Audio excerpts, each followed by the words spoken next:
and welcome to this edition of Tips and Tricks. Now today I'm going to be talking about the best fall bait for big bass.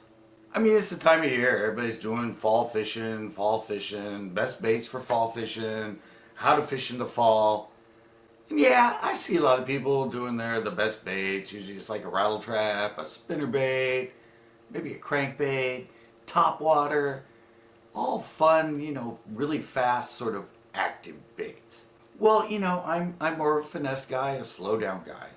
And yes, in the fall, the fish start getting active. And, those bait fish and other things start heading into the back of the coves and everything. And everybody's into, the active baits. The rattle trap, a lot of people say their favorite. Spinner bait, maybe a bladed jig.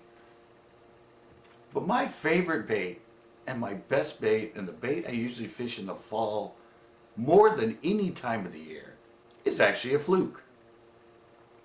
An actual fluke style bait. This is one of our old Twitch-It Shads, a CCB bait.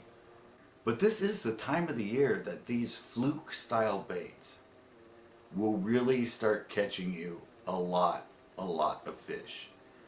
And usually the bigger fish. Now in the fall, we start getting that transition time. And like I said, those bait fish start moving back into the coves. Well, this time of year, you also get a lot of fish that start dying off. It's just sort of the cycle of life. This time of year that us humans in the fall, it's flu and cold season. It's a lot of time with the hot days and cold nights and stuff like that for some reason, viruses and things that get us sick start going crazy. And so a lot of people in the fall during that transition time, us as humans, we start getting sick. Well, in the water column and in the lake, it's kind of the same thing. A lot of those fish been growing, suddenly the water starts changing, a lot of the food source starts going away, a lot of those fish start getting sick, or they've been hit and they're injured and maybe something will grow on them.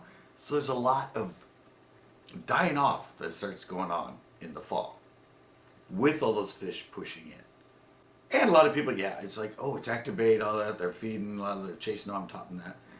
But a lot of those bigger fish are looking to go in there and get an easy meal. Something that's dying off. And that's exactly what the fluke imitates, is a fish that's starting to die off. Like I said, I've had some of my best days ever with quality like 3 and 4, sometimes a 5 and a 6 in that, in the fall on a fluke style bait. And there's an easy way to sort of figure out when to start throwing something like the fluke. And that's when you suddenly start getting a lot of fish to grab your bait on the fall. Now I just did that show at Pinot. 2 of the best fish I caught were on a stick bait, but the fish hit it when it was falling through the column. And that same stick bait, when it hit the bottom, I worked on the bottom, they wouldn't get it, but they hit it on the drop. And the last show when I was at Uvis, a couple of the guys that got a bunch of bait, got some fish, and it was on the fall. And so that's sort of, for me, when I'm doing it, I'm like, oh, okay, here we go. It's fluke time. Because a lot of those fish, like I said, are dying off. They're there, they're schooling, you see them, but some get weak, and they start to, flutter, and they kind of, and those fish are there, especially the bigger ones, are following around, and they're not chasing them, they're just waiting for a few to kick the bucket so they can come in and eat them. And so that's when the fluke becomes a really good bait. Now this is the 5.5, and well, I rig it a little bit different, and the way I fish it is a little bit different. Like I said, everybody's thinking fall, they're thinking active baits, fast baits. They're getting active. You want to like rip a rattle trap, you want to like rip spinner baits and everything else really fast. Well, I actually fish this thing really slow. And I take advantage of the fact that a lot of things are dying off. And things are kind of coming, dying off and going really slowly through the water column. And the way I hook this up is a little bit different. And the way I fish is a little bit different. I said I fish it slow. A lot of people put this on a fluke and there's a lot of bait on top. And they'll work it, and I'll kind of work it right on top and skitter it across the top, and I'll kind of like pause it for a second and skitter it. Well, no, I hooked this up with a big, you can see it right there. It's a big 5/0 hook on this thing. A lot of people on this size, this little 5" and that, usually people will fish a 3/0 hook on it. But no, I put that big 5 on it. The reason I put the big 5/0, well, there's actually two reasons. One, it helps it sink a little bit quicker. Because I'm fishing it weightless.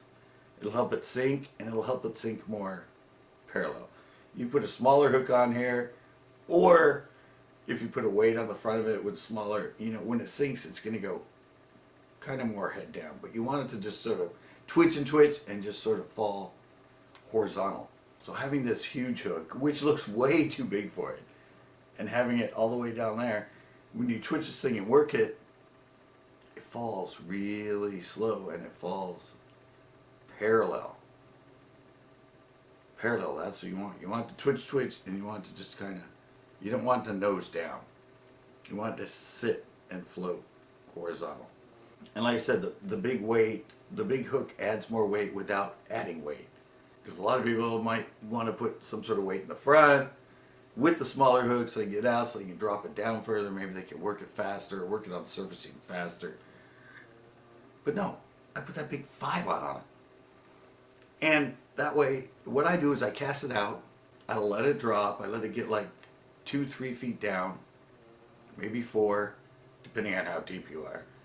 And then I twitch, and then I might do a twitch, and do one twitch, and then maybe a twitch. But what I want is this thing to stay about 2 to 3 to 4 feet under the water. Say it's like 6-8 feet deep.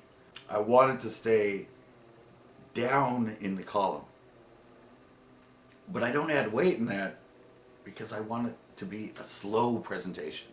Because I said, everybody gets to the fall, they get to the active, they get to the fast, but to get a lot of those bigger bass, and lots more of them, using this fluke, throwing it out, letting it sink down like 3 to 4 feet, and just doing little doop doop, and then let it fall, and then doop, and let it fall, or like a doop doop doop doop, and then let it fall. It will get you a lot more fish, and probably a lot bigger fish.